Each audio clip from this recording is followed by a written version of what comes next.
Oh, yes. What's going on, everybody? It's Wednesday night. It's 10 o'clock Central. Well, it's 10:06 Central Time. I'm a little bit late, but yeah, it's time for Ask Weezy.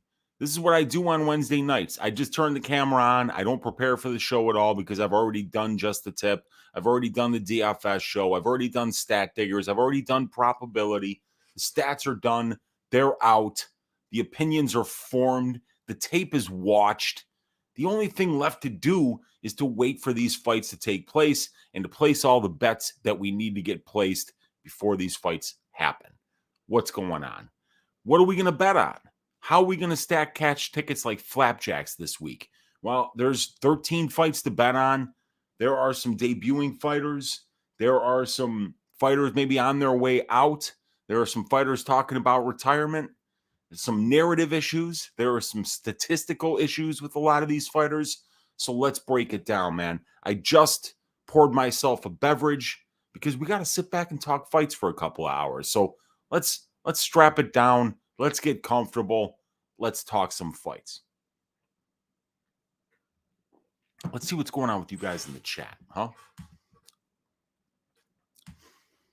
We got my guy Thomas Manzanero in here saying, hello, Uncle Weezy. Just discovered your channel, and it's a good one with the thumbs up, almost like a Jamal Hill thumbs up right there. Dude, I appreciate you, Thomas. I'm glad you found me, and welcome to the channel. Let's make some money betting on fights, man. So if you got any questions, please feel free to ask. I've got my stats ready. I can share the screen whenever you guys got some questions that have something to do with the data that we're going to be presenting here. We've got my guy Chronic Combat Conversations in the room. I was just watching their show. They had Luca Fury on today. So these guys are always getting the best guests. And he's asking, Weezy, do you like the Yanez round 2, round 3 props? All right, let me share my screen with you guys, and let's look at where those props are at right now. Okay. See, I'm picking Font to win this fight. I think that this is a absolutely massive step up for Adrian Yanez. So we've got Yanez round 2 sitting around plus 600 on a couple of books. Yanez round 3 sitting around plus 800, plus 700. We know Yanez isn't getting any submissions because he doesn't really grapple. But he would need to knock out Rob Font. Rob Font's never been knocked out, but he's getting to that point, you guys. This is one of the aging fighters that we were talking about on this card. Rob Font is pushing 37 years old, I believe, and that's not good for a bantamweight. He's 35 years, 8 months, so he's pushing 36. This is about the time that you see bantamweights start to slow down. And Rob Font has absorbed 5 knockdowns in his last 2 fights. But if we go to the advanced stats, which are also available on the Patreon, now we can see here the knockdowns. Here are the knockdowns that have happened in Rob Font's career, right? There's a total of 5. And they've all come in the last 2 fights. They've all come in the last 50 minutes of cage time, as he was knocked down 3 times by Marlon Vera in 5 rounds, and he was knocked down twice by Jose Aldo. But prior to that, fighting a guy with a ton of power in Cody Garbrandt, he styled on him for 5 minutes. Marlon Moraes, another guy with a ton of power, knocks him out. He beats Ricky Simon. He beats Sergio Pettis. He loses a close fight to Rafael Assunção, another guy in Thomas Almeida who's known to be a knockout artist. You know, he got subbed by Pedro Munoz in a guillotine. He lost to John Lineker. I mean, John Lineker is one of the hardest hitters in the bantamweight division when he was still with it. Lineker hits like a truck. Douglas Silva de Andrade hits like a truck. Munoz, a ton of power. Thomas Almeida, a ton of power. Marlon Moraes, a ton of power. Cody Garbrandt, a ton of power. Jose Aldo, not necessarily a knockout artist, but, you know, then you got Marlon Vera, a ton of power, one of the knockdown kings of the bantamweight division. So Font has seen it all. I think if you're betting Yanez, you're basically betting a narrative here. You're saying, I think Rob's done. But Rob might not be done. Rob's been in there with the best. Rob throws a ton of volume. Rob stays really, really busy. Look at these numbers at distance. 17.2 distance strikes attempted per minute. Only 11 coming back his way over a huge sample size. This guy is throwing on average 6 more significant strike attempts than his opponents do. Now, Yanez also has really good distance striking numbers, you guys. Don't get it twisted. 16.43 offered, 14.16 coming back his way. Like about a positive 0.74 significant strike differential. Font's got a positive 3.11 significant strike differential. 1,118 strikes landed, 692 absorbed. I mean, this guy is absolutely doing a great job of winning minutes on the feet. So you're basically timing, is this going to be the time that Font's chin cracks? Because yes, he's getting dropped 5 times in the last 2 fights, but this is Adrian Yanez. It's not, Aldo, one of the legends of the sport, who is knocking people out at featherweight. This is not Marlon Vera, who, and this isn't a 5-round fight either. He survived 5 rounds with Marlon Vera, So I don't like those props. I don't think they're fat enough. I kind of like fight goes to decision for this fight, and I kind of like Rob Font by decision at plus 275. But all that being said, I think it's TB that's got this particular Chronic Combat account. I think that the UFC wants Yanez to win this. So I think if it's a close fight, Yanez gets the nod no matter whether he won it or not. And, just like Sean O'Malley recently got the nod against Yan.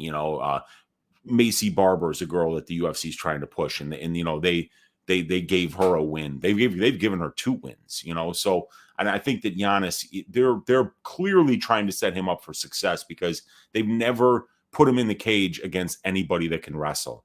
And those are basically the names that you can face where you won't face a takedown. It's Victor Rodriguez, Gustavo Lopez, Randy Costa, Davey Grant, and Tony Kelly, and then now Rob Font, who's not much of a wrestler either. So they're handling him with kid gloves. They want him to do well, and they're giving him the kind of opponents where he can get to the top without having to go through the meat grinder that everybody else goes through in the bantamweight division. So I don't really like those props.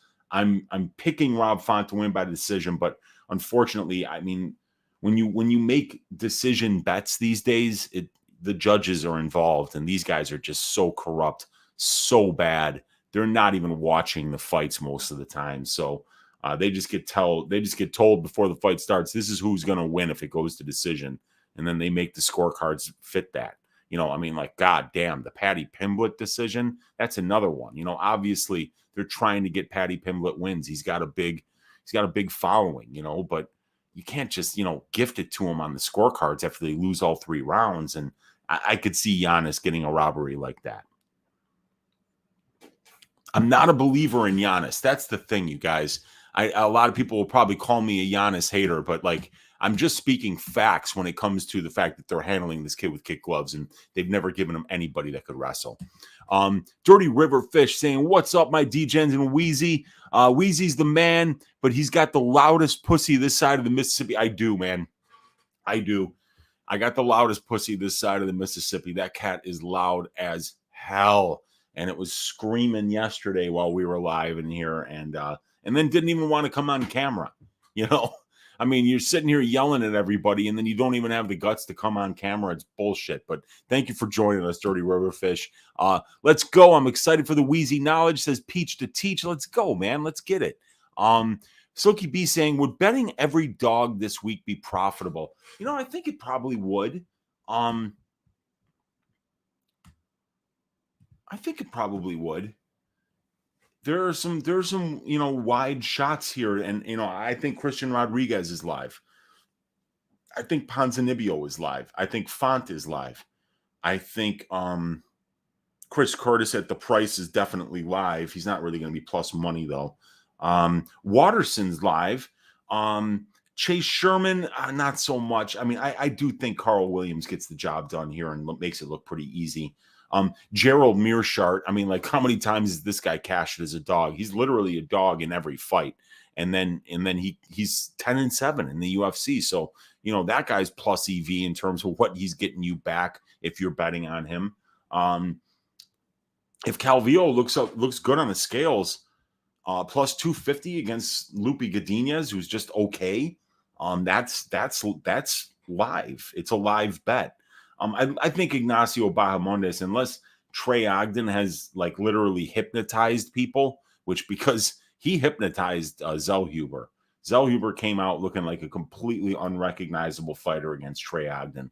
So you can't just say that it's not going to happen to Bahamondes as well. But I think Bahamondes is further along in his career at this point and won't be nervous. So I think he gets the job done. Yeah, Steve Garcia's live. I don't think Sam Hughes is very live, but I mean, if she makes it out of the first round, anything can happen in that fight too. So yeah, I think it would work this week, Silky B. I think you get that one. If you bet every underdog this week, put 1/10 of a unit on it, so you got a total of 1.3 units. I'll bet you come out with, you probably come out with maybe a 5 or a 10% return on investment. I think a couple of those dogs hit. Brandon Olson in the room saying, oi. And then my guy DFS by the numbers saying yes. So if you put them together, it's oi. Yes. Let's go, everybody. We got Cole Stein in the room saying, oi, Weezy, looking forward to your Prize Picks underdog content soon. Well, I'm glad that you brought that up, Cole Stein, because I have something on the screen here. And this is going to be the template that I'm going to be working with. So as you guys know, I have a whole bunch of data, right? And if I go to file here and I go to like,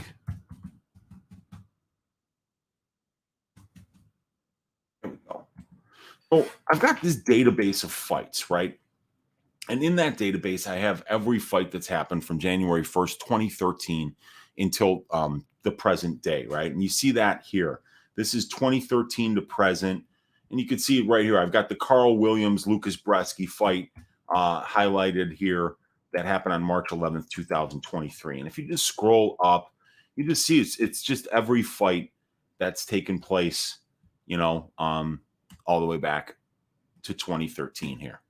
So I've got all this data. So what I've done is I've kind of separated it by weight class. And like here, you can see the women's, this is my template that calculates time benchmarks. Basically, how many fights go over 1.5 rounds. Like we've got the under 1.5 rounds here. We've got the fight doesn't go to decision.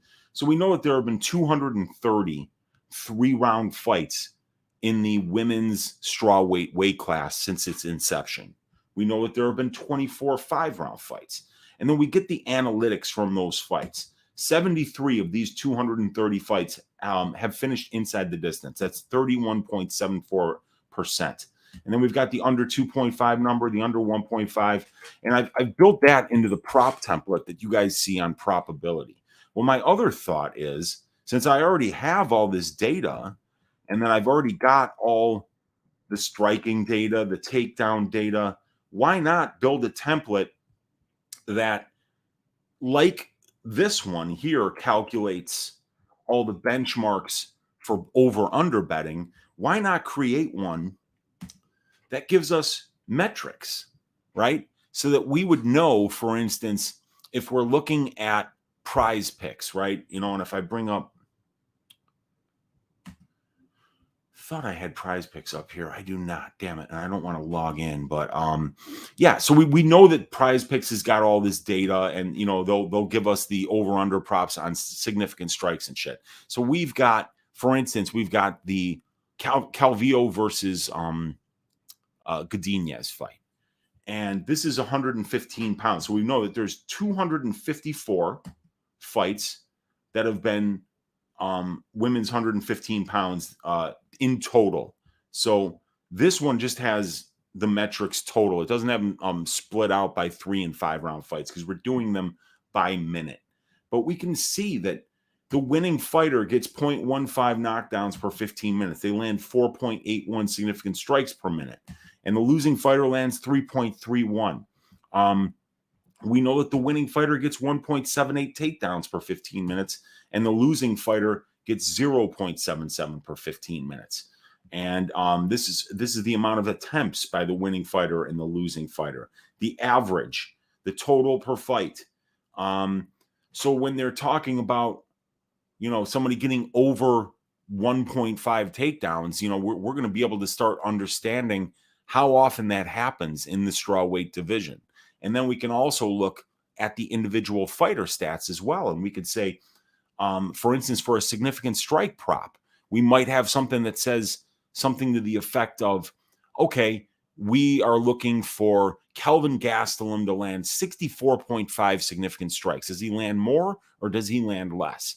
And then what we could do is we could kind of take where they have the over-under at. So if they have it at 12 and a half minutes, let's say, that basically is Prize Picks saying we think that there's a 50% chance that this fight finishes under 12.5 and 50% chance that it finishes over. So how many significant strikes are landed by a fighter in 12 and a half minutes? Well, we know that 4.06 are landed per minute on average, and then we can find what Gastelum lands, and then we can find what Chris Curtis absorbs, and then we could find out, all right, where do they have the benchmark?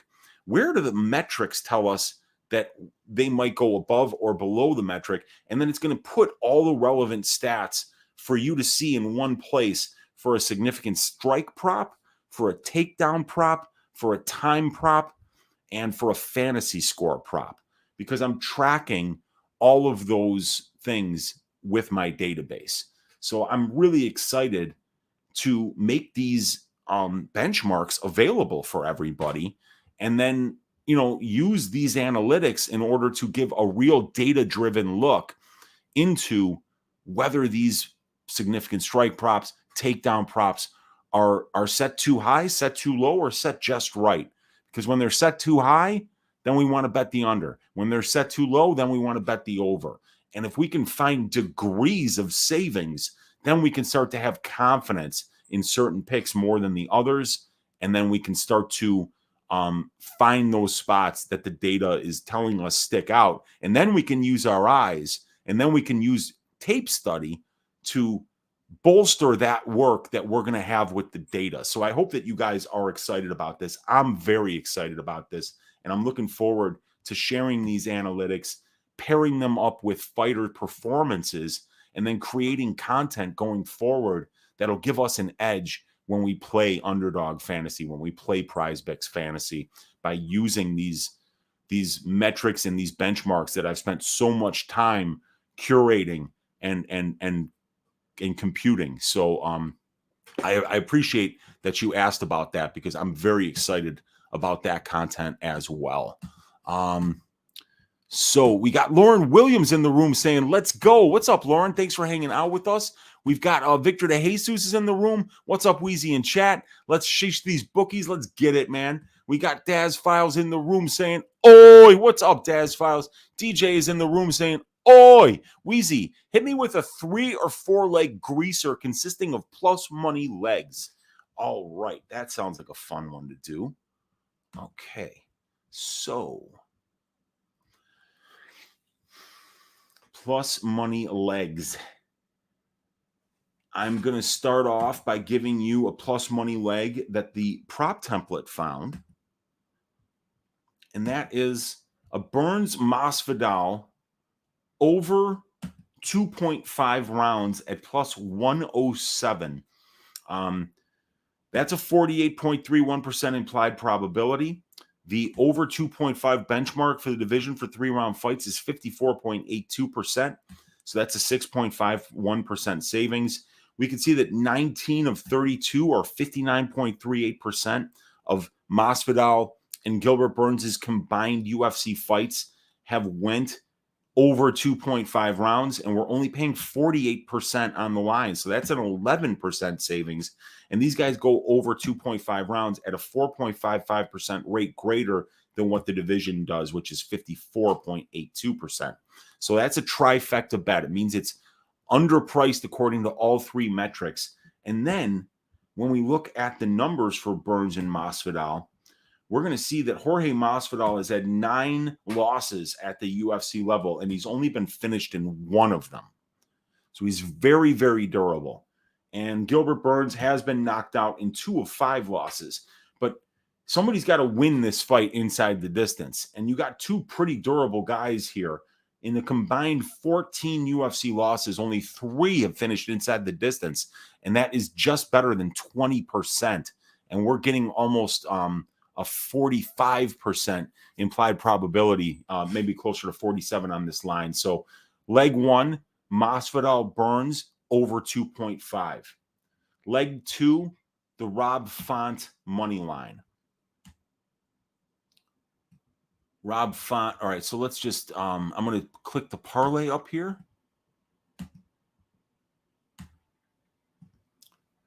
Burns Masvidal over 2.5 plus 107. Rob Font money line plus 155. That comes out to plus 428. And then let's go with that Karate Hottie money line plus 142 against Luana Pinheiro. I think that she can find. Oh, no, wait. I got a better idea. How about this? Let's be gutsy daredevils. How about a plus 190 for the under 1.5 rounds in Carl Williams versus Chase Sherman? That 3-leg parlay is plus 1431. It's an under 1.5 for Carl Williams versus Sherman. That's a tracked bet of mine that I have for 1 unit. I got it at plus 205, I believe. The Rob Font money line, over 2.5 rounds for Masvidal versus Burns, comes out to plus 1431. That's going to be the greaser of a 3-leg, really greasy parlay. You're welcome, DJ. My man, always in here supporting the show. I appreciate you, dude. MMA Code is in the room saying, oi! And we got Kevin in the room saying, UFC is back in Miami after 20 years. Masvidal was at that event back then. He ain't losing. The home turf curse doesn't apply to street Jesus. Yeah, that'll be interesting, man. If he can come out there at his age. He's only a year and a half older than Gilbert Burns, too. So it's going to be very interesting to see how that one plays out. But yeah, the UFC is in the hometown of Jorge Masvidal, and the hometown now also of one Colby Chaos Covington. So it'll be interesting to see if Colby's at the event, because I heard those two don't like each other for some reason. I don't know if there's any history there, though. We got Peach the Teach in the room saying, I'm going to sprinkle Rodriguez by sub at plus 1010. He has really sneaky good BJJ and reversals, and I see this fight on the ground the majority of the time. He still is an 18-year-old kid. Love the content, Weezy. Appreciate you, Peach the Teach. And I've got 1 unit on the Christian Rodriguez money line. That's another leg that you can put in the greaser if you want. If you don't like any of the legs that I gave you, put the Christian Rodriguez money line in there and take out the one that you don't like. Like I said, dude, I mean, you just got to stick with your guns sometimes. And when you watch tape every once in a while, you see people's tape and it just jumps out, right? Carl Williams was one of those guys for me. That's why I max bet him against Bresky, because, when I saw that guy wrestle, I'm like, if he wrestles like this at the UFC level, there's a very small sample size of UFC heavyweights that will be able to deal with that kind of an attack. And Lucas Bresky isn't one of them, and Chase Sherman isn't one of them either. So, you've got to make sure that, your tape read works out. And there's some narrative issues there too. Yeah, man, Rosas is only 18 years old.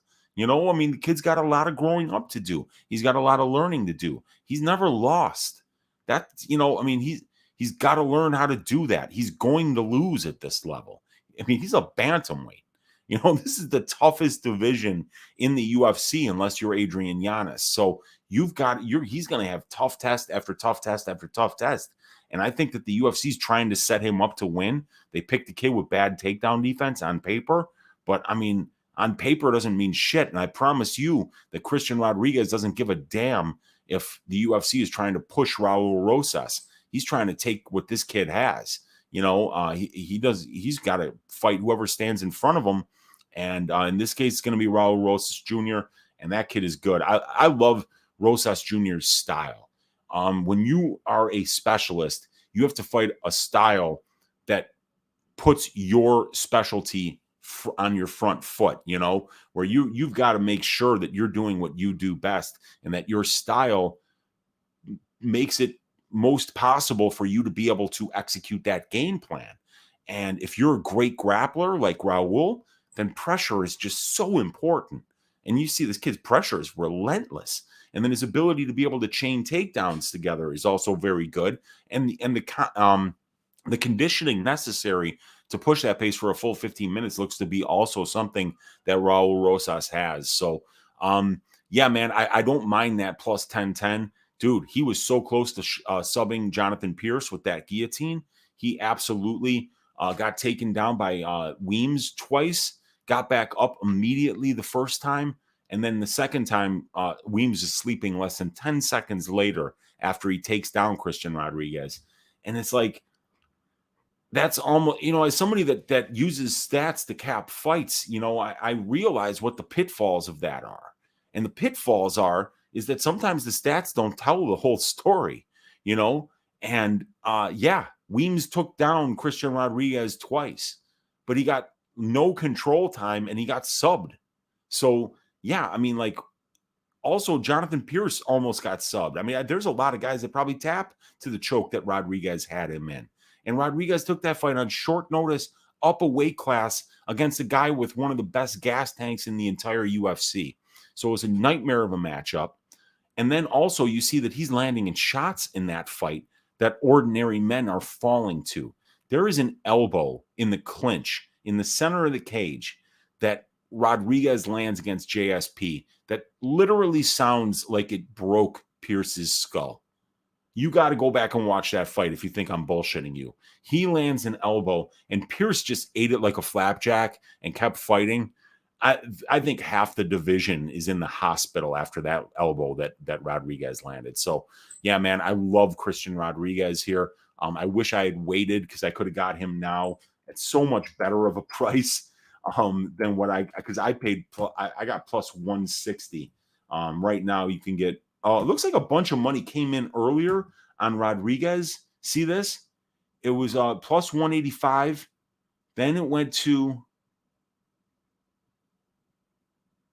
plus 210 for a second. Then the money came right back in on Rodriguez. Rodriguez has gotten as high as plus 210, but he's never been past it. I don't think he'll get past it. I think the UFC, if they're trying to push Rosas, they picked the wrong fucking guy to square him up for a win against with Rodriguez. I am the true walrus says minus 110 Font Yanez fight goes to decision. I like that bet. First of all, stylistically, I like that bet because both of these guys have been historically very durable. Adrian Yanez never been finished in his career. Rob Font has only been finished once in his career, and it was by submission. So neither one of these guys has ever been knocked out, and I do see this being a fight that takes place on the feet. And the fight was much. Oh, that's Burns Masvidal. So yeah, minus 110. So Font has went to decision in 4 of 11 fights, and Yanez has went only 1 of 5. So that's only 31% of their fights. But remember, Yanez is beating absolute bums. He's finishing bums. These guys are not UFC. None of them are even still in the UFC, I believe. So he's now taking a giant step up. Guy that Marlon Vera couldn't finish. A guy that Marlon Moraes couldn't finish. A guy that Jose Aldo couldn't finish in 5 rounds. So I think that the reason we're getting this price here and we're only overpaying by 1.47% is because the past performance has been leaning towards fights finishing inside the distance, but both of these guys have been historically durable, and this is such a huge step up in competition for Adrian Yanez that I don't see him finishing Rob Font. So, I like that bet, and that's something I might be getting to myself The over 2.5 could also be definitely bettable here at minus 125. But those are looks that I like. DJ saying to Peach to Teach, Rosas will probably win, but I'm not trusting an 18-year-old kid with my money. Yeah, and especially at this price too, right? I mean, like the kid looks great. He looks great, and he's just going to get better. He's young. He's going to be a sponge. He's going to soak up all the knowledge. And evidently, this people talk about like this kid striking is really bad. You know, he was more of a striker earlier in his life than he was a grappler. So yeah, man, the kid's well rounded. Joe 1075 saying, and we go to the bookies scorecards for a decision. Yeah, or the UFC brass scorecards in the case of the Patty Pimblett fight, you know, the Macy Barber fights where they're just fixing fights for them out in the open. Yeah, even Yi Jia versus Jun Yong Lee, where Yi Jia ragdolls this kid for 3 rounds, and then while Yi Jia's got Jun Yong Lee on the ground, he gets fouled by Jun Yong Lee. They don't take a point, and then they take the position away from Yi Jia so that Jun Yong Lee can stand back up. And he still lost the fight, but they gave him that on a split decision. Yeah. So the bookies, yeah, they get what they want most of the time, man. And then when James Krause fixes one fight using Derek Minner, we get preached to about how gambling isn't safe anymore.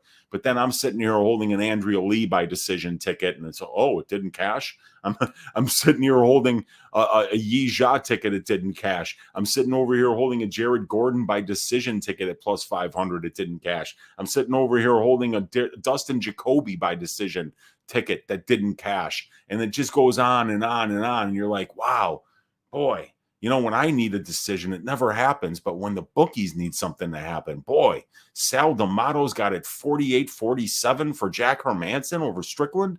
How did that happen? You know, and it just goes on and on. And we go to the bookies scorecards for a decision. Very well said. Thomas Manzanaro said, I still don't know if I put my money on Rosas Jr. or on Burns. I think Rosas Jr. is actually the better bet because it's a much better price, right? Burns is minus 500. That's an 83% implied probability. With Rosas at minus 210, you're looking at like a 68%. 68% implied probability. So, you know, you've got some more margin for error there. You have to gamble less to win more, you know, in the case of a Rosas bet instead of a Burns bet. But they're both really juiced, and both of their opponents have paths to victory. So we'll see, man. Yeah, I liked it too, Kevin. We got Preach to Teach saying Amorim by sub plus 155 might be a big play for me. What do you think? I like it a lot, dude. Plus 155, huh? Whew, really? Are you serious? Damn, plus 150 on is that Caesars? That's BetMGM. Is it on DraftKings that it's plus 155? I don't know. I can't get my DraftKings up right now. I like it. I like it, and I might be betting that. I think Amorim round 1 at plus 300. Amorim round 1 sub at like plus 300. Amorim by sub. Amorim inside the distance. What is the inside the distance? It's right around evens. Yeah, Amorim by sub plus 150. Yes, I like that a lot, Peach to Teach. Kevin saying all the fighters on the main card will take part in the press conference. They really want the kid to get the mic. Yeah, I'm sure they do. I mean, why wouldn't they? You know, he's going to get people talking. He's a handsome kid, Rosas. You know, he's 18 years old. He's a Brazilian jiu-jitsu wizard. And he's going to go out there and get a younger generation of UFC fans believing like, shit, man, like if this kid can do it, I can do it. It's going to get people training even younger and younger. It's great for the sport to have somebody this young getting wins in the cage.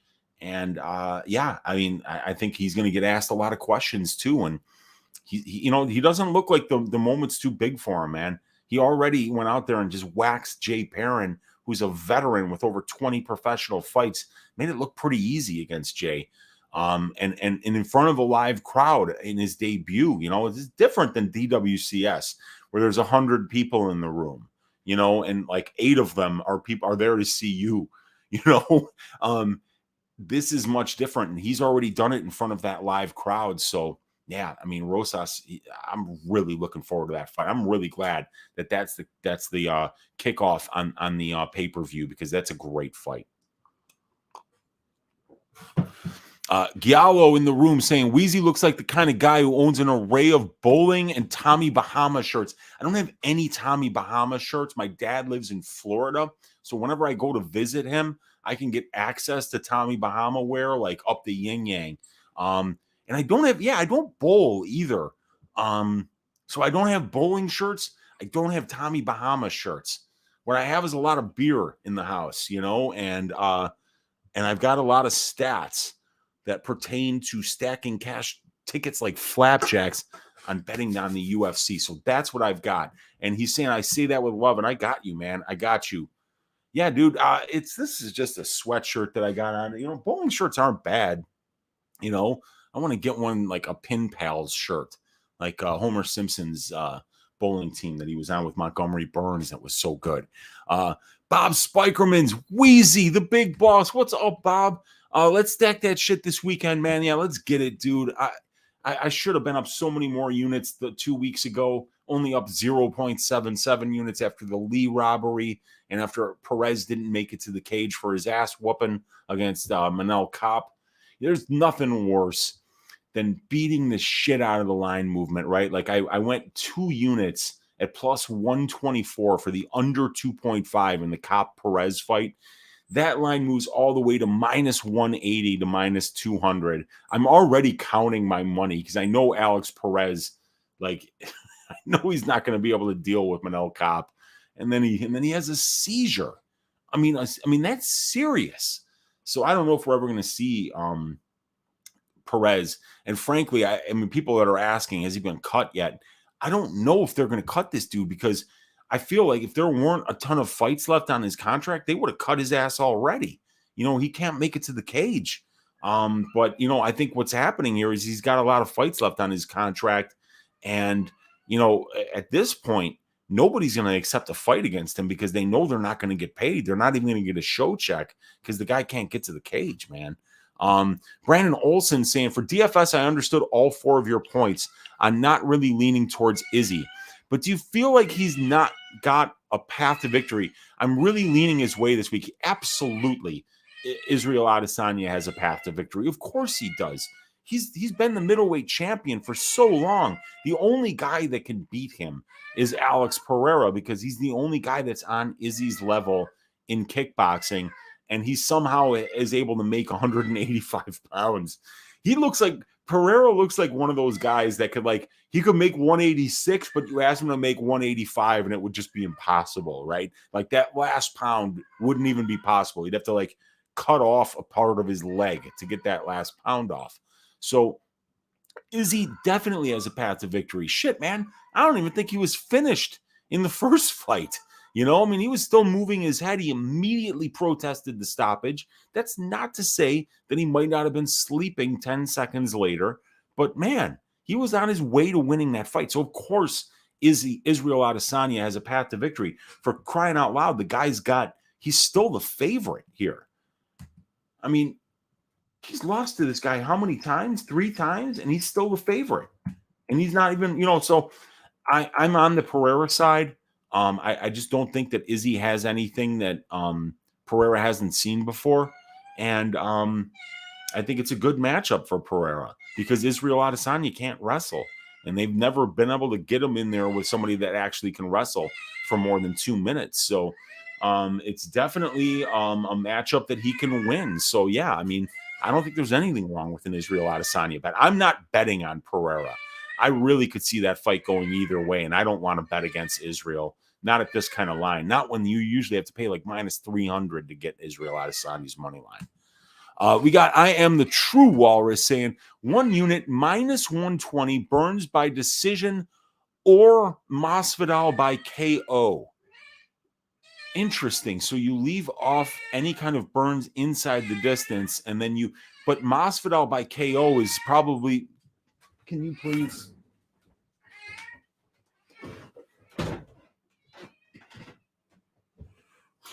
The loudest pussy this side of the Midwest is what my man said earlier, and now she's just been locked out of the room. I can't have that. Yeah, I don't mind that. What you're really worrying about there, I think, is a Burns submission, or a Burns ground and pound knockout, but Masvidal never gets finished. So unless Masvidal is completely checked out, I think that probably hits, man. Nacho Buddy Chief is in the room saying, "Oi, what's up, Nacho?" We got Bob Spikerman saying, "Gastelum over and also money line at plus 135." I like that because Chris Curtis, nobody's knocking out Chris Curtis, and nobody's knocking out Kelvin Gastelum. So I think that fight definitely goes to decision. The Gilbert Burns over, I'm on that. I haven't bet it yet, but I probably will. The Pfeiffer money line, yeah, that's wide, and God, Gerald Mearshart, you make any mistakes against that guy, you're dead. But Pfeiffer's a stud. C-Rod money line, I'm on that already. Your boy Alex Pereira's money line, I would, if I had to pick, I would be picking Pereira's money line. Kevin Holland money line is wide in my opinion, and the under. Okay, Watterson money line, I like that. And then Larissa Pacheco from PFL. Font's chin scares me, but Font decision also good. Yeah, I think Rob Font by decision is the way to look at it, but I got this feeling he's going to get fucked on the decision, man. And then Bob's saying that he's got Shakur Stevenson by decision in boxing. Yeah, I like those plays, man. I like those plays. We got Anthony W saying, "Oi, brother, what's up, Anthony?" We got Dirty Riverfish 1990 saying, "Weezy, the Tony Montana of the MMA game." That is high praise. My guy right here, Scarface. One of the people that really lived the American dream.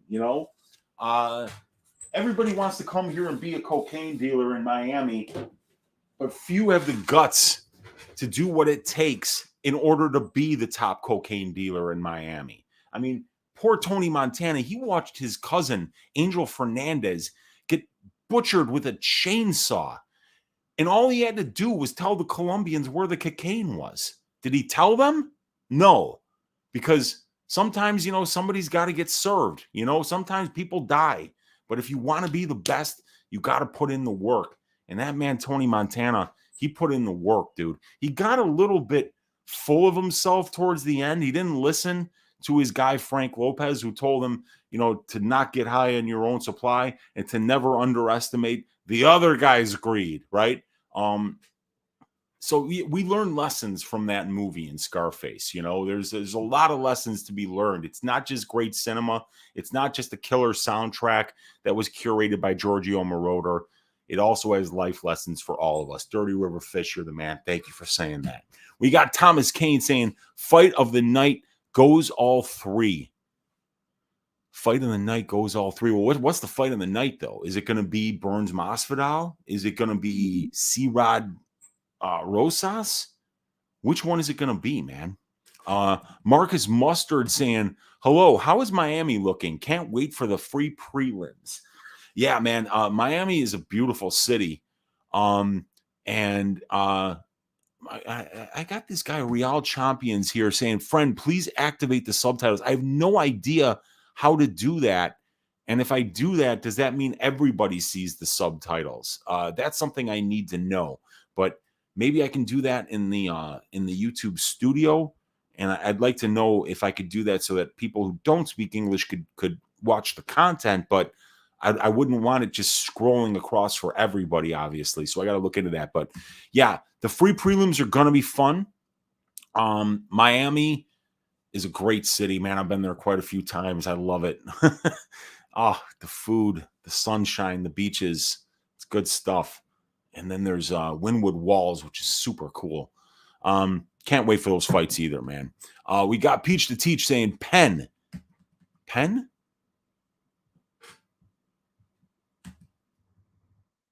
I don't know what that's all about, dude.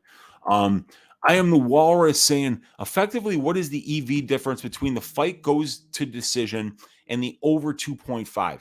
Other than the obvious 2.5 minutes, is it expected that one of the two fighters will pour on the gas at the end to try and finish?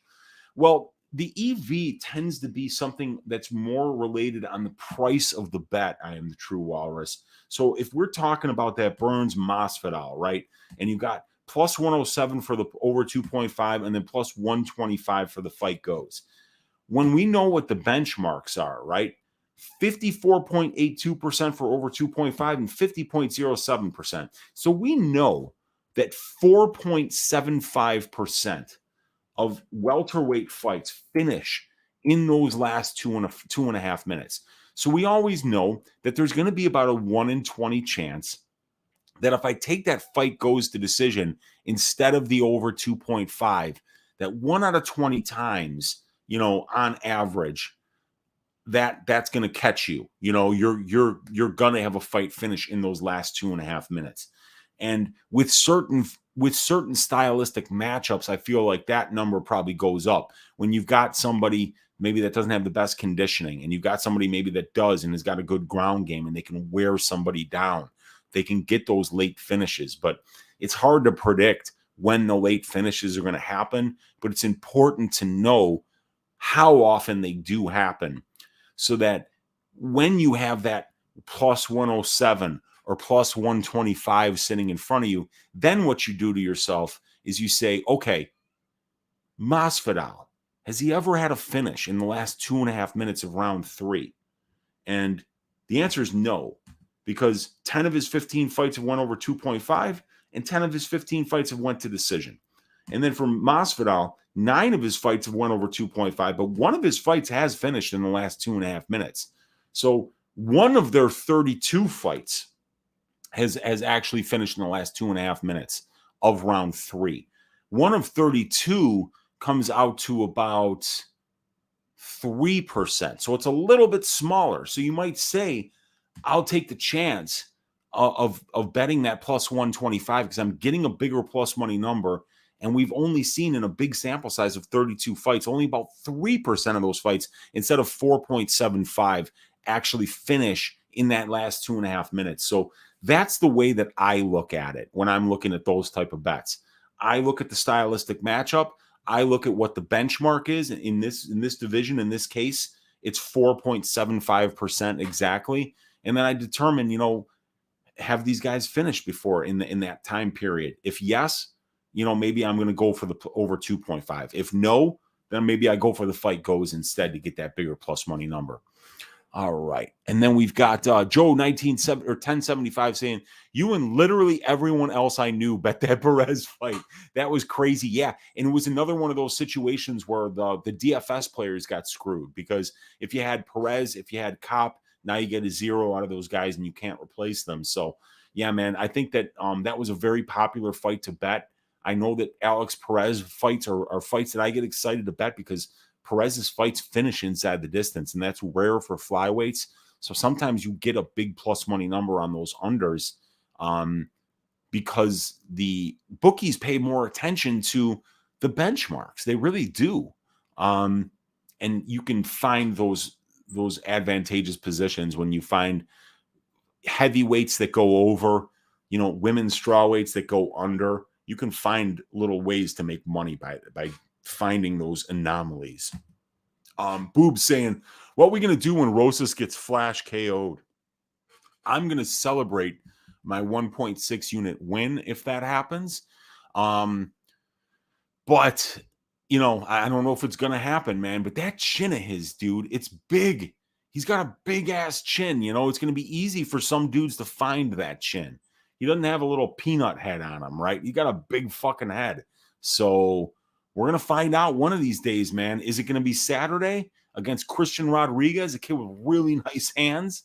It might be, but only one way to find out, and that's to watch the fights. And Boob asking, is that a cat or a small child? It is a cat. It is a cat, and it's actually louder than a small child. We got I Am the True Walrus. Kitty is an Izzy Stan. Dirty Riverfish saying that poor fucker's headed for Chinatown. Who's headed for Chinatown?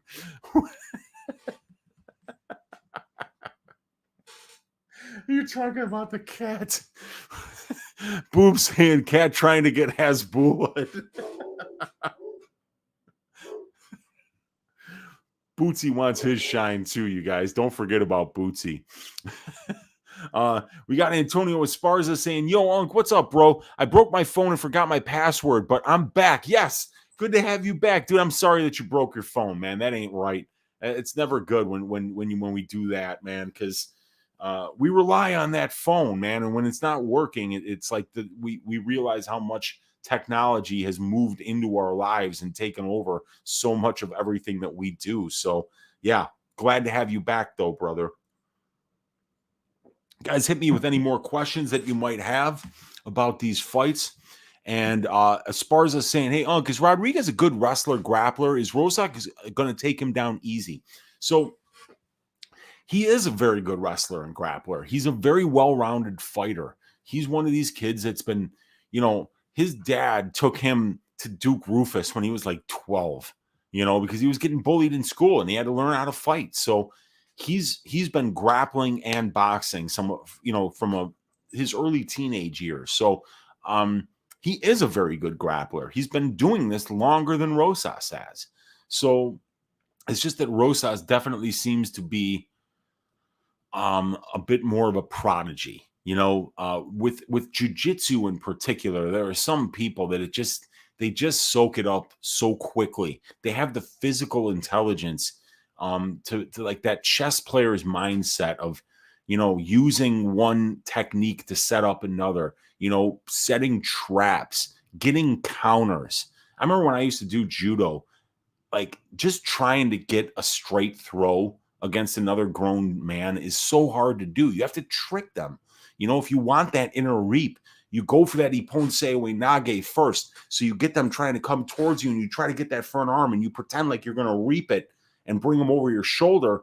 But then what he does is he's going to sit his ass back because he doesn't want to feed you his hips if that's the throw that you're trying to get. But as soon as his ass goes back, that's when you go with your leg in between and hit that counter throw. You get him, you set him up using one thing in order to get a desired reaction. And when you get that desired reaction, you change your technique and you go for that other technique that's going to be able to take advantage of the shift in weight of your opponent.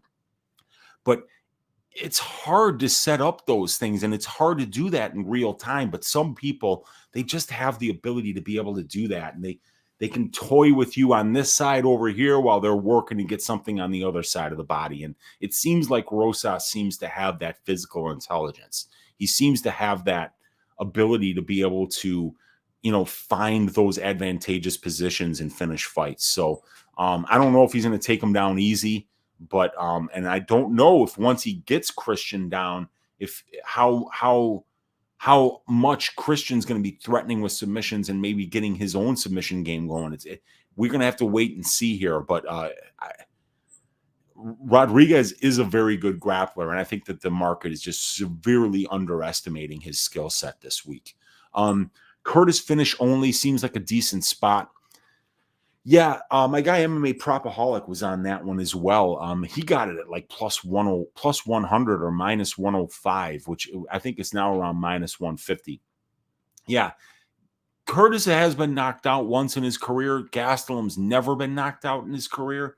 Both of these guys hit hard, but Curtis, I think, hits a little bit harder. He's a little more precise and has a little bit more of that one-punch knockout power. But, I mean, I don't think anybody's knocking out Kelvin Gastelum. I think that that's a ticket that just washes and you get your money back. I don't think anybody's getting knocked out there. I like the over 2.5 in that fight. Victor saying, anything you'd consider max betting or at least put 3 units on? This week, dude, I don't think so, man. I looked at a lot of these time props to try to find something that made sense, and there is nothing really that's sticking out crazily here. Not a lot of green there. I mean, that's a perfectly priced line. The Rosas Rodriguez, yeah, I don't feel like dude, the only line that I really thought I was saying was a parlay piece this week was the over 2.5 for Gastelum versus Curtis, because I feel as if I can really count on the durability of both of those guys. Other than that, and now that Gastelum is training over at Fight Ready, and those guys just constantly work the cage wrestling, we could see, Gastelum maybe not get takedowns, but maybe win a lot of minutes on the cage. Maybe work for takedowns on the cage, and this be a fight that takes place in the clinch control positions where we haven't seen Chris have a lot of success. So, but yeah, that would be the only bet that I would consider going big on this week, is that over 2.5. And what I did, which was, my favorite bet of the week, was I just parlayed Carl Williams money line with that over 2.5, and that got me to minus 125. And that's not bad. That's something, but I don't max bet parlays, but it's the only one I'm looking at, Vic. It's a hard week for max bets. We got Nacho saying, any concerns about Kevin Holland's hand that was recently broken against Wonderboy? I got a lot of concerns about Kevin Holland as a human being. The guy he doesn't seem to make good decisions in the cage. He seems to be really ego driven. He talks way too much. I tend to find that there's a lot of strength in silence a lot of the time, and these guys who just fucking never shut up, it leads me to believe that they might have a confidence problem. I don't know about this guy. I would not lay minus 270 on Kevin Holland this week, man. I just wouldn't. He's the kind of guy that'll have you looking in the mirror after he pulls some fucking stunt in there. And what the crazy thing is too, like they were talking about how that fight got stopped. That fight didn't get stopped. Kevin Holland got back to the fucking stool and started taking his glove off. Okay? His corner didn't stop him. None of that shit. He came back. He sat down. He took his good hand and he started taking off the glove on the other hand. How many fighters fight with fucking broken hands for one round? That was the end of the fourth round. He realized he was losing. He realized there was no path to victory and he quit. Now, look, don't get it twisted. The guy had a broken hand. These guys are warriors, right? I would never keep fighting if I had a broken hand, but nobody's paying me, So that's different, but it's just weird. This guy is not trustworthy with your money. Now, everything that I'm looking at in that fight, I'm like, this guy's got like a 9-inch reach advantage. He's got great power. He's still young. He could still be putting it all together and getting better at this point in his career, Kevin Holland. Ponzinibbio, though, he's been in there with all the best strikers, all of them. So I think the line's too wide, and I think Kevin Holland pulls too many stunts for you to lay that kind of juice on that, man. And that doesn't mean I'm telling you to come back and bet Santiago Ponzinibbio here, because he's going to have an awfully difficult time closing that distance on Holland, and counting on Santiago Ponzinibbio to win a bunch of minutes wrestling. I think that's a fool's errand, because we've never seen him do that. So yeah, definitely got concerns about this guy in general at the price that he's at. Should he win? Yeah, he should probably win this fight. Chase Sherman plus 330 against Williams. What the fuck? Are you betting Chase? You guys got to watch my breakdown on Just the Tip last night. I've got the timestamps on there. You'll find out my true feelings about Chase Sherman. No, I'm not betting Chase. Chase's ground game is awful, and Carl Williams is going to get the fight to the ground, plain and simple. So yeah, I'm not betting Chase, but there are some people that I respect that are throwing out some bets on Chase round 2, round 3. Nothing wrong with that. Small bets. They're going to be big time plus money. Nothing wrong with those bets. My money's on Williams, though. I parlayed him with the over 2.5 in the Gastelum fight. Backstabber saying, what do you make of Ogden's assessment on Ignacio if you saw his video with James Lynch? I'm pretty big on Ignacio at the opening line and believe the grappling is much closer than what people are saying. I did not watch that interview. I think Ignacio should absolutely style on Trey Ogden. I just don't really see much of a path for Trey. I think if Trey wrestles too much, he's going to get guillotined. And I think if he stays at distance striking range, Ignacio is going to be way too much for him. Unless Ignacio just goes out there and shits himself like Zellhuber did. I just don't see it. I don't see it. Yeah, I'm on Ignacio there. That would be another bet that I would consider making, but the line is too wide, man. It's crazy, but I'm very confident that Ignacio wins the fight. Do you take into consideration who the UFC wants to win? I'm starting to. I'm fucking starting to, and in my opinion, you should never take that kind of shit into consideration. But when you realize that the sport indeed is very corrupt, that the judges are very corrupt, and people always say, I say that there's a difference between corruption and incompetence. They're mutually exclusive, because incompetence, that just means you're stupid. But most of the time, incompetence, that's something that shouldn't hurt other people usually. But like, it's politicians. People are like, oh, they're fucking, so incompetent. No, they're not incompetent. They're doing exactly what they're supposed to. They're supposed to fuck you. And guess what they're doing? They're fucking you. The taxes go up every year. Your freedoms become less and less. The roads look shittier and shittier. Everything, everybody moves out of these big cities now. All these things happen, but it's on purpose. It was never meant, these people don't actually think like, hey, let's just raise the taxes to 75% and that'll make everything great. No, it's not how it works. So, and when the case with these judges, it's like Sal D'Amato is probably not incompetent. The guy's watched 10,000 fights cage side. He knows who's winning a fight and who's losing a fight.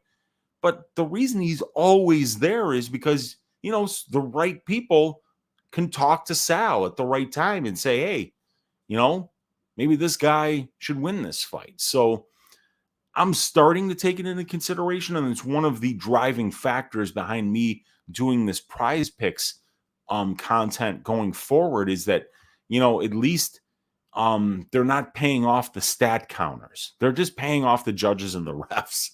So, you don't have to worry about the takedowns props and the significant strike props. You're going to get a fair shake there. They really can't fuck you out of those. So, I'm starting to take it into consideration. It's what's keeping me away from making the font by decision bet, because I can see by Adrian Yanez's progression of opponents that the UFC desperately wants him to win.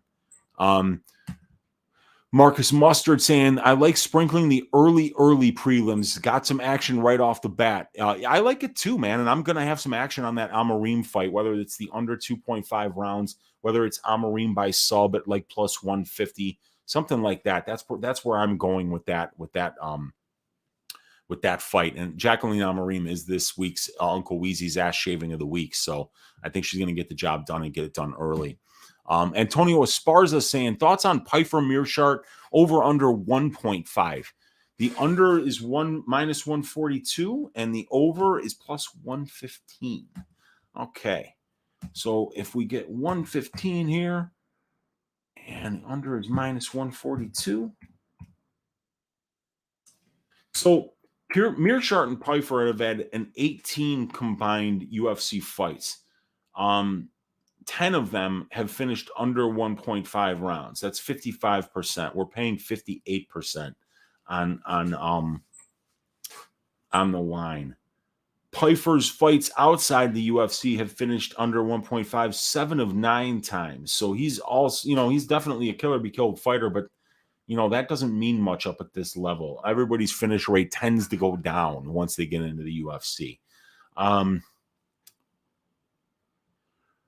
Boy, would that be a sweat. But I think I'd kind of lean towards the over here because, look, we're overpaying by 21% when we compare this 58% to the benchmark of 37%.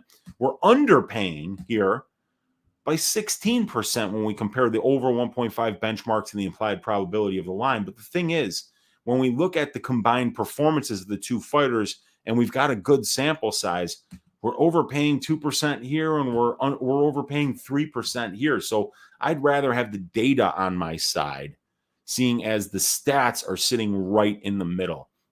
So I would rather go with the over 1.5. It'll be quite a sweat. It wouldn't be a bet that I would make, but I don't lay minus 142 for an under 1.5 unless I'm sure that those guys are going to finish.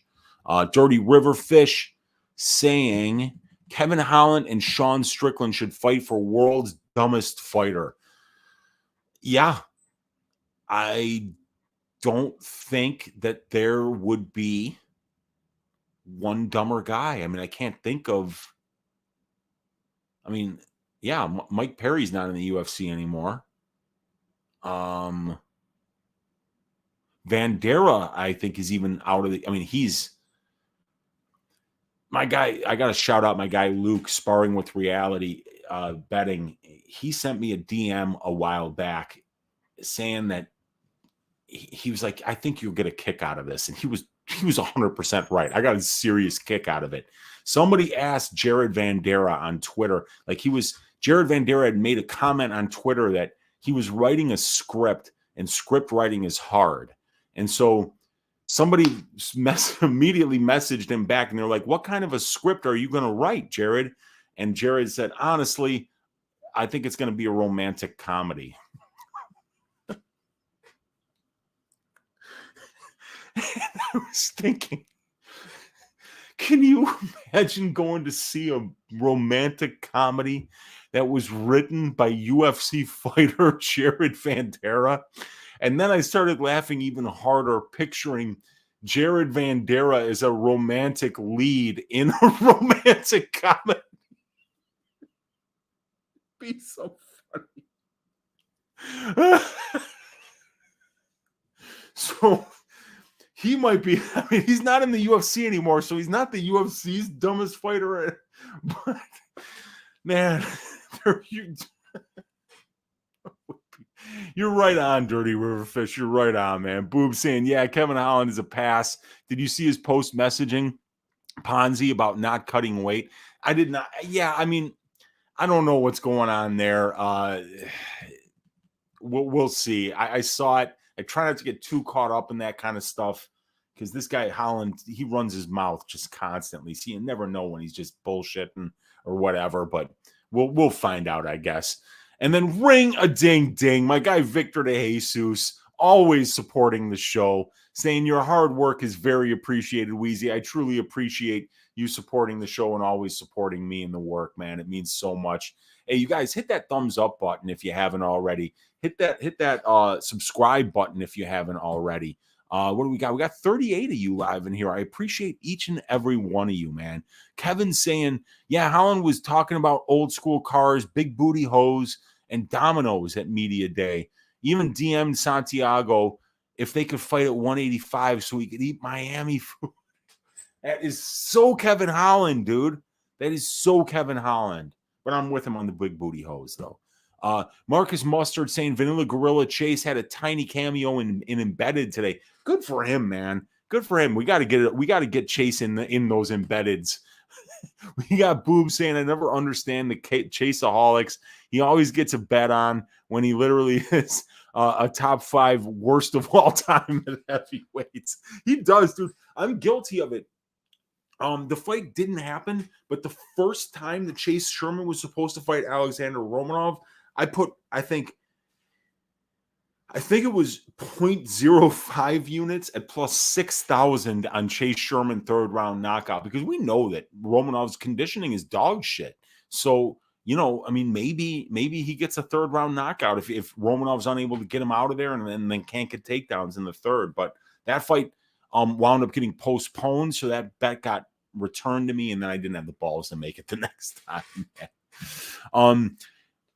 Victor's asked me, have I had a chance to watch the Piper and Sean Brady show? Piper broke down his own fight. You should watch it. The dude is smart. Yes, I've watched their show before, and I like those guys. They're great. Yeah, they're on like Steady Picks or something like that, YouTube channel. And I actually sent out a tweet a while back saying I didn't even know that these guys had a show.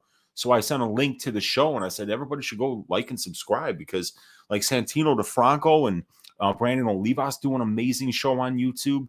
And, Brandon's an up-and-coming fighter, and Santino is a great coach.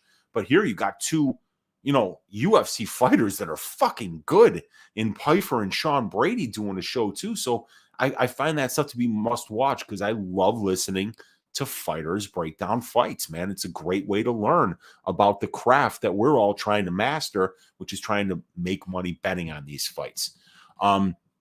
We got Boobs saying you especially have to take in how the UFC wants to win after the WWE merger. Yeah, and that's another thing too. This Endeavor group, they're promoting stars.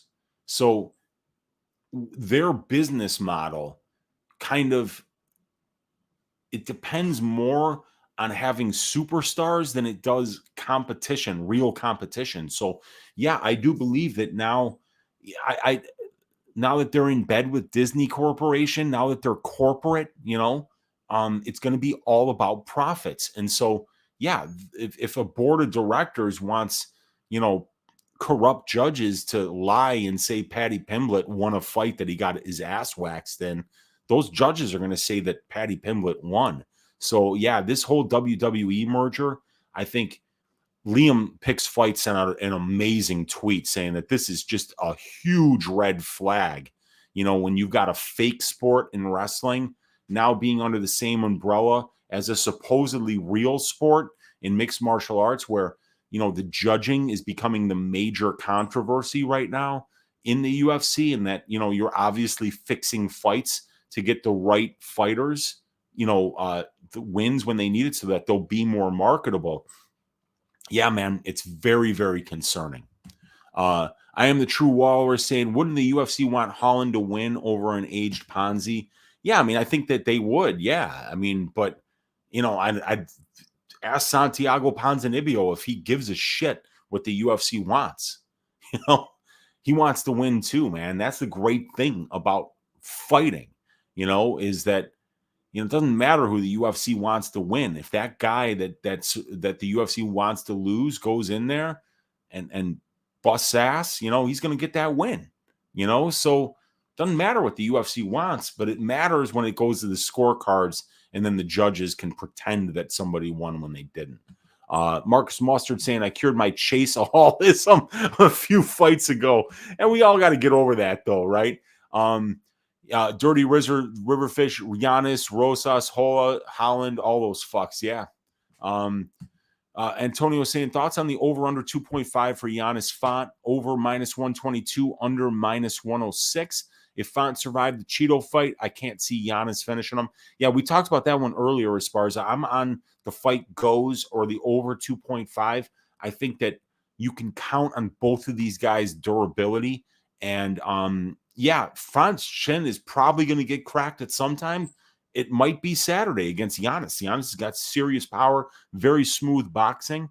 So he could be the one to do it. But look, man, Yanez has got 5 knockdowns against bums. So Rob Font is not a bum. That is the news flash here. So over 2.5 at minus 122 is the way I would play that one, Antonio. Hey, Unc, what were your thoughts on the Cheeto Sandhagen scorecards? That one judge who had Cheeto winning 100% on the fight, ending in split. Yeah. Yeah, look, I didn't get to see the fight. We've had some family stuff going on. So, I didn't get to see that fight. But, yeah, I didn't need to see it. I looked at the stats. And, it looked like something like 150 to 50 in terms of significant strikes. And you're giving 3 rounds to Vera.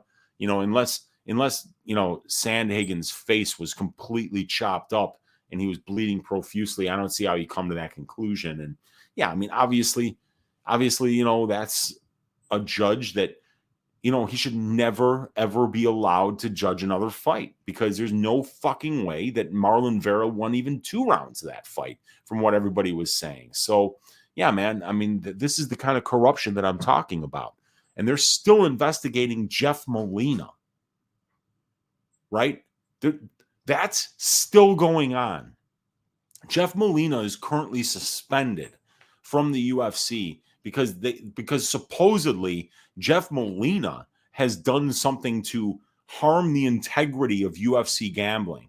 But this guy, Joel Ojeda, can go in there and score a fight 48-47 for Marlon Vera. You can have 3 judges simultaneously agree that Paddy Pimblett won a unanimous decision over Jared Gordon, and there's no investigation. Those guys are allowed to ref fights again. One of those dudes is literally John McCarthy's retarded son. Okay? He's going to get to judge fights again, even though he said that he thought Paddy Pimblett won that fight. So, yeah, I mean, I don't know what we can do. It's getting to the point now where, I'm starting to take into consideration shit that I should never take into consideration.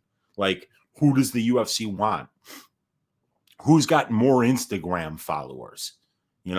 Who's more marketable? Who's prettier? Who's better looking? Who's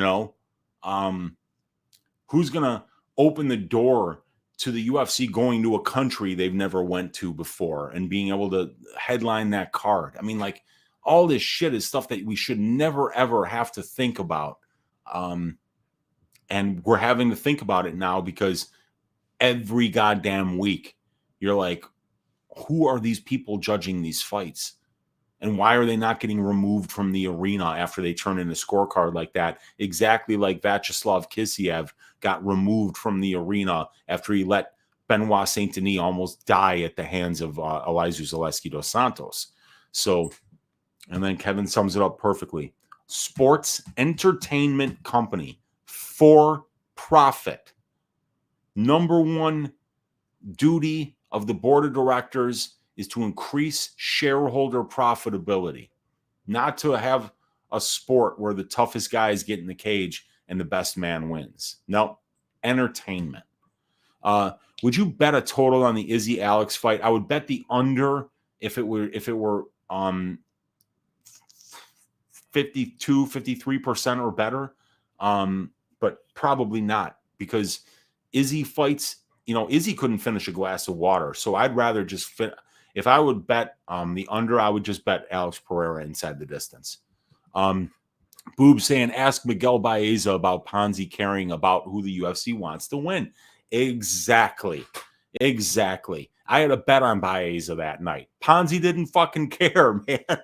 He went out there and shaved his ass. Yep, exactly right, Boob.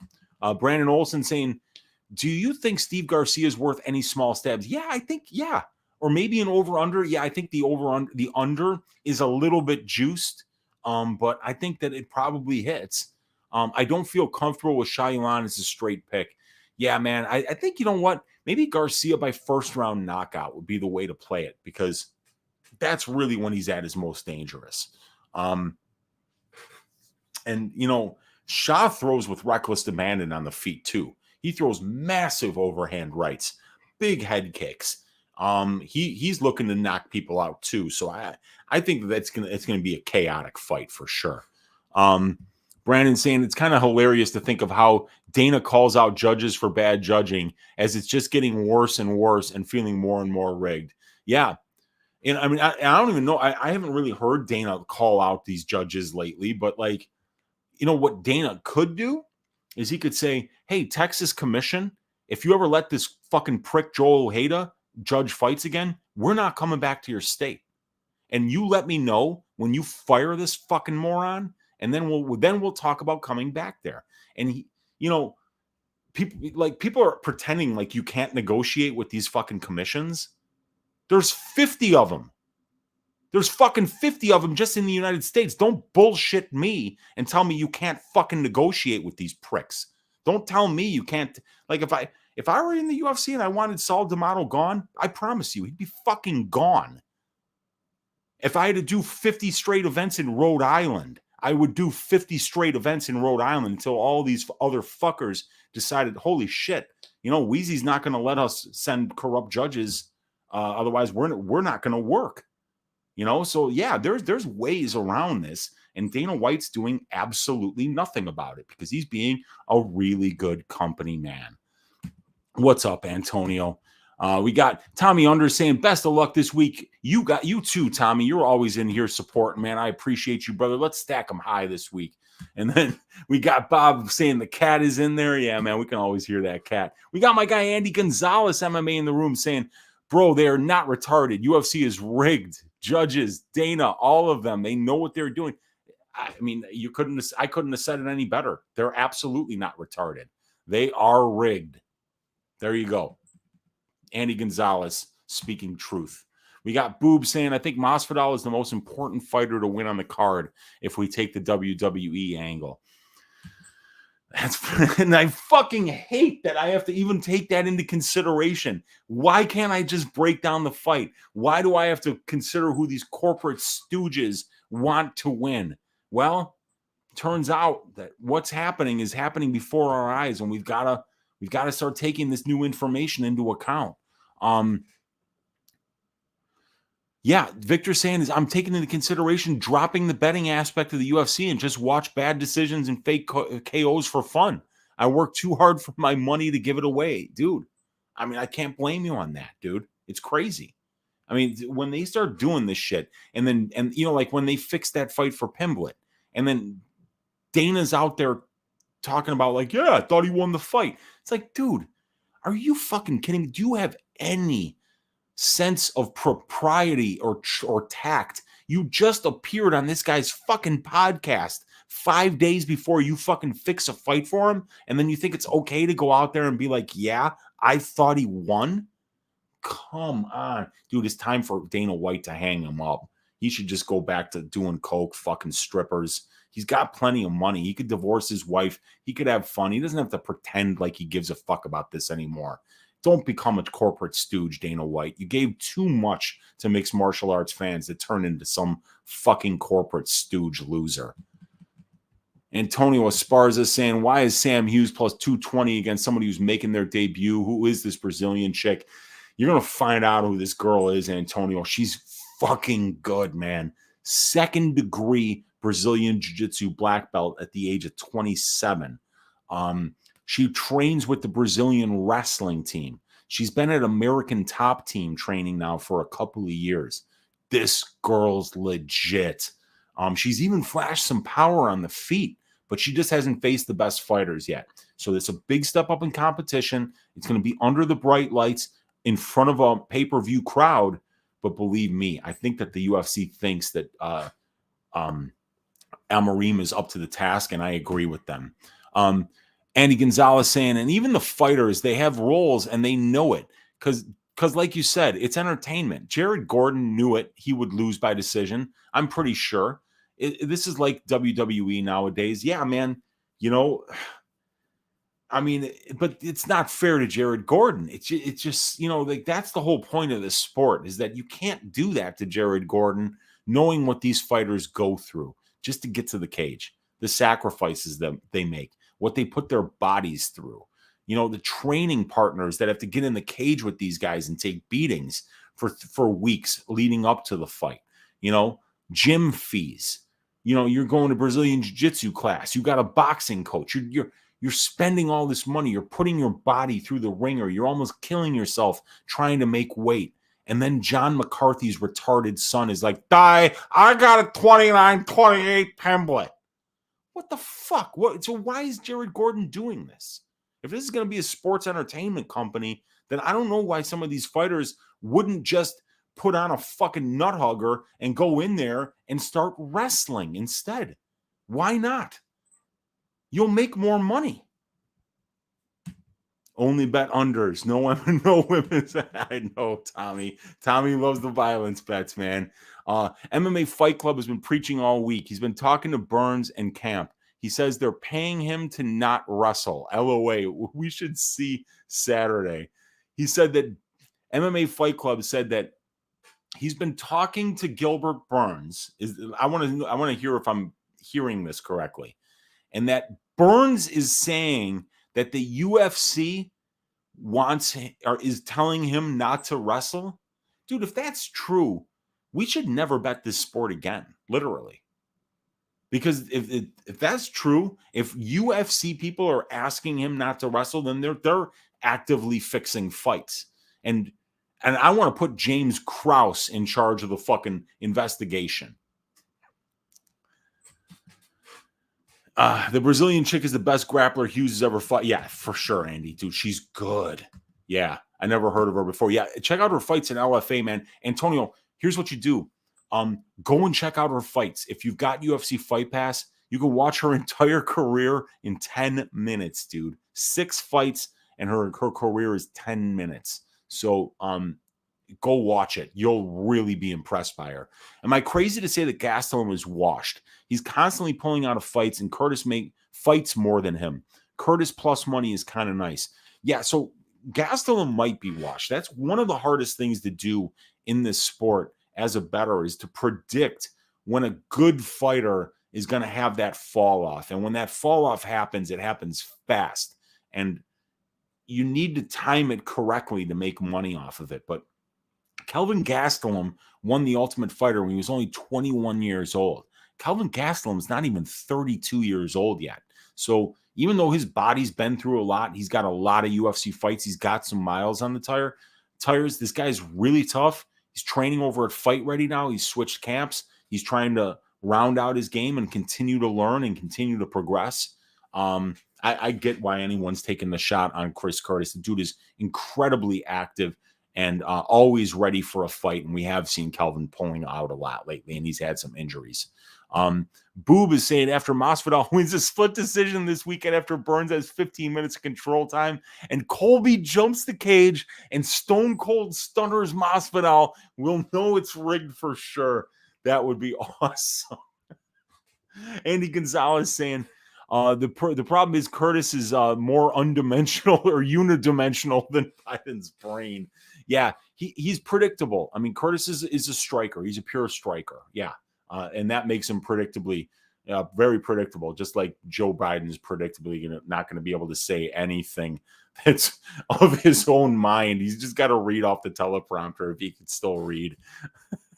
We got Boob saying Gastelum has never beaten anyone good that wasn't way out of their prime. Yeah, when you go back and you look at the recent wins, it was like Michael Bisping retired right after that win, and then a couple others, older guys that might have been washed. Yeah, Ian Heinisch was the most recent win, who's not even in the UFC anymore. I'm not sure why, but and then somebody else too, I forget. But yeah, you're right, man. Yeah, Rodolfo Vieira, it was close, man. That was one of those fights that was supposed to finish inside the distance. You could have got like plus 500 for fight goes to decision that would have cashed. But yeah, man, I'm on the Gastelum side here, but I don't have a bet. Lauren Williams saying Masvidal decision hedge is at plus 900. Dude, what a great hedge. That's a fantastic hedge if you're on that Burns side for sure. I bet Burns round 2 and 3 sub. Yeah, he could even get it in round 1, man. But the thing is that Masvidal does have excellent submission defense. Damian Maia couldn't submit him. Antonio Esparza is saying, out of 13 fights, how many dogs win? I think this might be a chalky-ass card. I could see 4 or 5 winning for sure. Somebody asked earlier, if you were to bet every dog on this card, would you make money? And I think that you could. I think that this week there are some guys that can really come through as underdogs here. We've got Mr. 25 saying, who's your runner-up for ass shaving of the week? I think it would have been Pfeiffer, because I didn't want to pick Williams because that line is too wide. I didn't want to pick Bahamondes because that line is too wide. Pfeiffer's line isn't too wide. Yeah, and then I think maybe I think it would have been Pfeiffer, would have been the runner-up after Amorim. But a lot of wide lines on this card, so I don't like to usually pick those. Listen, you guys, I really appreciate you hanging out. Please hit that thumbs up button if you haven't already. Please hit that subscribe button if you haven't already. We got 42 of you guys live hanging out in here. I appreciate each and every one of you. I'll be back on Friday to do a Greasy 4-leg parlay after these weigh-ins. Make sure that none of the fights fall off. And then once we've got a finalized card after the weigh-ins, I'll come up with a Greasy 4-leg parlay that we're getting so damn close. Man, Cheaty cost us the last one. The ass shaving of the week didn't come through. And because the ass shaving of the week didn't come through, the third leg of the Greasy 4-leg parlay crashed and burned. So that was a bummer. So we're going to try to get a greasy four-legger to hit this week, and I'll let you guys know in the Patreon if I come up with any more tracked bets this week. God bless each and every one of you guys. Let's stack cash tickets like flapjacks for UFC 287, and I will see you guys on Friday for the Greasy four-leg parlay. Good night, everybody.